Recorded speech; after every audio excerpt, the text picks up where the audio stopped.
Alrighty guys, what is going on? My name is Zante and welcome back to more Dokkan Battle. So, Global is getting a data download. Well, both Global and JP are both getting data downloads. I'm only going to be talking about Global's data download in this video.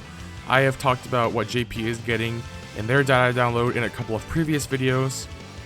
But if you want to know now, they're getting Physical Berserk Kale and AGL Super Saiyan 2 Caulifla's EZAs, along with LRUI Goku. Now, Global, we're getting a lot less of a substantial data download, but you know, it's a lot of quality of life stuff here. So let's just get into it. So, from what I've gathered, I could be wrong. I don't know if I am wrong, but so it says here it is now possible to reverse a character and unlock a route at the same time on the hidden potential page. So you're able to use your incredible hourglass to reverse, and then you can just feed in a dupe. So say you have a unit at 55%, like an LR, or like for instance, I have Physical Super Saiyan Trunks, LR Super Saiyan Trunks at 55%. So if I were to reverse him and I get a dupe of him, I would be able to just feed in the dupe as I reverse, instead of having to use the incredible hourglass, then go into hidden potential, and then unlock the path with the dupe in that menu. Just skips a couple of menus that you have to navigate through. So it's pretty nice. It's a little quality of life change. Always saves a little bit of time. Here, now this is actually quite relevant to me. I even made this mistake quite recently. So before now, you had to deselect an item the same way you select an item, which is by clicking it in the menu, like through your list. You don't click here, which is now what you can do. A lot of times I would try to click down here and I would not see the item switch, so sometimes I even forget that I didn't switch an item and only realize it until it's too late. Then I have to leave the event and come back in. But for instance, like if I'm switching between nuking items, so like a World Tournament Announcer, Chi Lai, and Bulma's, to be able to nuke with my Spirit Bomb absorbed Goku, I would switch between, like, I would get rid of my Icarus and my Android 8 and my Princess Snake. I would have to scroll through all my items, find them, and then click them as if I was selecting them to deselect them, and then I can click the items that I want for nuking, and vice versa. So now I can just click down here, which is like, it's kind of what your mind gravitates to, right? It's like the first thing that you would do is like, this is where my items are selected, let me just click down here to deselect them. But no. But this is nice. This'll solve one of my silly problems here. Before we get into the meaty stuff that I really want to talk about, optimize the process of selecting training locations. The previously selected training location will be automatically selected for the next training. I don't know if this is actually helpful as much. It's like, because sometimes I just use training, like I don't want to always use the gravity chambers, 300 times gravity. Sometimes I just want to use Supreme Kai's World or something. But yeah, this is still nice. This is just, it cuts down on the amount of actions you have to do on the screen. So here is kind of the big part of the data download. So the added skill orbs, which if you don't know, you haven't been following JP at all. Skill orbs are a new addition to the hidden potential system, where you can get like stats above 20. So say crit, you can get above 20, additional attack can get above 20, and so on and so forth. This is actually incredibly powerful for certain units. Like it's a pretty big deal on some units. From what I remember, bronze is for getting the unit to UR status. Silver is for getting the unit to SA10, and gold is for getting a unit 2 paths unlocked. So you need 3 copies of a unit to be able to equip gold items. Yeah, 3 because you have your main copy, then 2 paths unlocked. So it's fairly decent. And there's also stickers here. I'll just quickly go over the stickers actually. So the stickers apply a effect to your card. Some of them look cooler than others. I would probably, I would be, it's probably a good guess that the newer units would probably have better animations. Personally, this doesn't really matter to me. I don't exactly care too much if my card has, a little bit of an effect. It's a nice little thing. It shows you which units have a sticker applied to them because they will have a little shimmer over their card in your box. Yeah, this is kind of just small beans to me. This is cool, but it's not skill orbs. So, yes, skill orbs are quite powerful. So, let's just head over to the wiki here. I have the tab already open in the browser. So, you can see here, bronze equipment. It's mainly just a node of HP, attack, or defense. There are some here that are like combo attack, which these are incredibly good, right? You want the combo attack, you want the critical hit. Evasion can be decent, but it's not critical attack and combo attack. Critical hit, type defense boost, type attack boost. So it's basically every type of special boost you can get in the hidden potential system. Here. These are JP only right now, so like this is special ones for the Team Bardock characters. There's silver, which gives you stronger boosts. +5 critical hit is really good. +5 combo attack, really good. Here again, these are for exclusively to the Goku, Gohan, and Goten cards. Universe 6 exclusives. Yep, these are exclusive again, Team Bardock. So, this is Chain Battle. There were some, I believe, also for Extreme Super Battle Road. So, if I were to just, talk about it, basically, we're probably going to start off with just the Whis event, and maybe Chain Battle, because the Whis event came for Japan's 50th year anniversary. So, I doubt we're going to get the special ones from the Grand Priest, event where you can get the Team Bardock ones. Maybe we will. We'll see. Chain Battle, I believe, is going to come a little bit after the 50th year anniversary for us. These, they may or may not come. I believe these story event ones that, this is actually really good because, Universe 6 characters, it's only used for Universe 6 characters, but it's still pretty good. You could probably get a ton of the skill orbs through that event. I'm trying to look for where is the Extreme Super Battle Road, because I believe Extreme Super Battle Road gave you type locked ones. Oh yes. So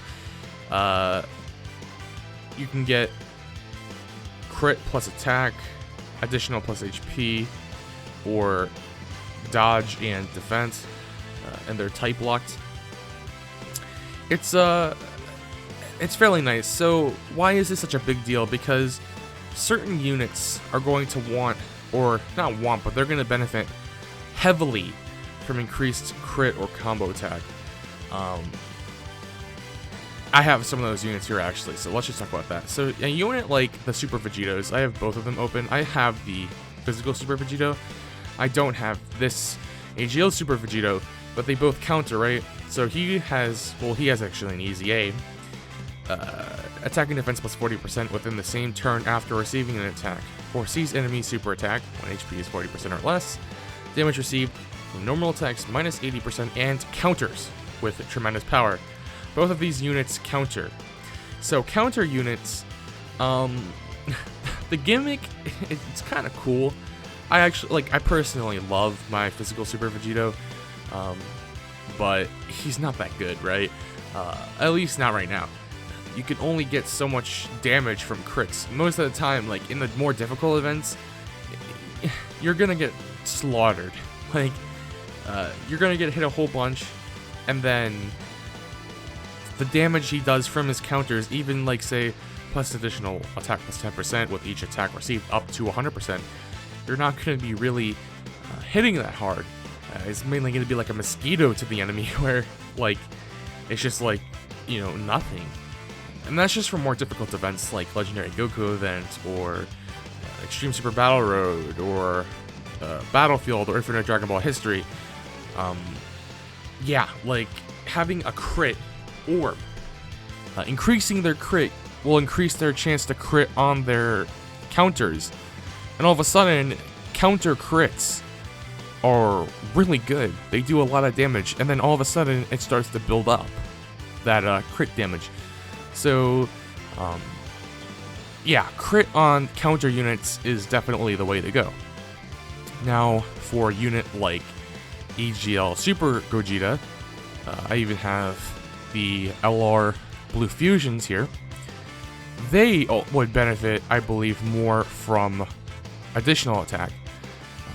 Because Super Gogeta here, for instance, he has effective against all types, so crit's kind of redundant. I wouldn't say pointless, it's just redundant. So having an additional attack, you know, guaranteed, well, not guaranteed, but increasing your chance, rather, is like super nice, because all of a sudden doing 2 effective against all type super attacks will just, you know, tear through the enemy like they're butter. Especially for the Blue Fusions, like, you get additional attack on Vegito, he's going to be doing 3 super attacks. Like, look at his passives here, right here. Actually, let's look at Blue Vegito. Attack and defense plus 77% at the start of turn. Key 2. Yeah. Key plus 2 launches an additional super attack, plus an additional key 1 and attack and defense plus 7% with each attack performed. Up to key 5 and attack and defense plus 77%. As his first or second attack during a turn. Launches an additional super attack and a high chance of evading the enemy's attack as a third attack during the turn. So, it's like doing 3 super attacks with Blue Vegito, like the best unit in the game. It's quite powerful, very insane. You would just rip through enemies. Like you could possibly just, you know, one-turn enemies with this. You know, if you have more additional on this guy, or even on the Gogeta. Now, for Gogeta, additional is definitely better, I think, because he has a guaranteed attacks effective against all types. He has the first or second attacker in return. If he's the third attacker in return, he has launch additional super attack. So, I mean, it's just, you can do some real nutty stuff with these skill orbs. So, the thing is, though, if we're to think about this, the real question is, will the skill orbs be here soon before the anniversary? The skill orbs came to JP during their anniversary. Now, I've seen some speculation that skill orbs will be coming to Global before the anniversary starts. Personally, I don't exactly agree with that. It's because when looking at the date, we're only 3 weeks away from the anniversary. Now, I know, yes, active skills were brought before the anniversary. There is stuff that has been released before they were supposed to be released, basically, like if you look at the timeline. But that's not exactly like what you should be going on. And even then, it's like, this is small beans. Like, even skill orbs are small beans compared to, like, active skills. I believe active skills were brought out, like, in May. Like, early May. Like, the first week of May or so. It's mid-June. So, if they're gonna bring out the skill orbs, it's only gonna be early for, like, 3 weeks, 4 weeks. So, it would be kind of pointless. And it wouldn't really make sense. So I kind of just see them, this data download with the skill orbs, I kind of just see it being added to the game data, and then it'll be out for the 5th year anniversary. We're probably going to get the Whis event for sure during the anniversary. I'm not entirely sure about everything else. They're going to give us some little extra stuff. But yeah, I would not hold your breath, and that includes the stickers too. Let's not forget the stickers. that I don't really care about. Like, it's cool and all, I guess. It's just like a little goodie bonus, but yeah, just kind of hold your breath. Don't be disappointed if they don't bring the skill orbs early. However, if they do, it'd be quite interesting. You know, I don't know. I feel like it would just add more to grind to, but I guess for some, like, that don't have any content to do because they tend to grind the content all within the same day or something. Like, okay, I'll ramble about this for just 1 second. So, when LR Krillin's Prime Battle was released, just a little, like a week ago at most, maybe more than a week ago, but the same day, just later that day, someone posted them having him rainbowed SA20, and I'm like, why? You know, like, I get why. So you don't have to do all the work with the Legendary Challenge campaign, and you want to use him, blah blah blah.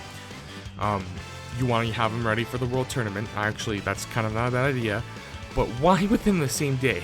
Like, how many stones did you have to use to recharge? It's kind of like, why do people complain about not having content and then they grind through any new content within just a few minutes? Like, they just rush it all down. So, I don't know. I'm just rambling here. But yeah. Skill orbs aren't even, like, that huge of a content boost. I mean, when you think about it, so, as I said, I believe bronze slots are unlocked by having the unit be UR, which is, you know, really easy. SA10 is for silver, which is, you know, fairly easy. And then for gold, you need to have 2 paths unlocked. Now, that can be a problem, especially for Dokkan Fest exclusives. If you're a free-to-play player, like, of course, if you're a whale, it shouldn't be too difficult to get 2 paths unlocked on some of the better units in the game. But for units such as LRs, hell, even the LR Blue Fusions that are coming with the anniversary, some people are going to be shafted. Some people are going to be, you know, lucky to get 1 copy. And you won't be able to utilize that gold slot because, you know, getting a dupe for an LR is kind of a big ask. So, yeah, it's kind of, like, not accessible, especially to newer players, to free-to-play players. But it's a relevant, like, little boost to some of these units, especially the counter Super Vegetos. But, yeah. I'm gonna stop the video now just so I don't end up rambling like I usually do. Thank you guys for watching. Until next time, my name is Zante, and I will see you guys in the next episode.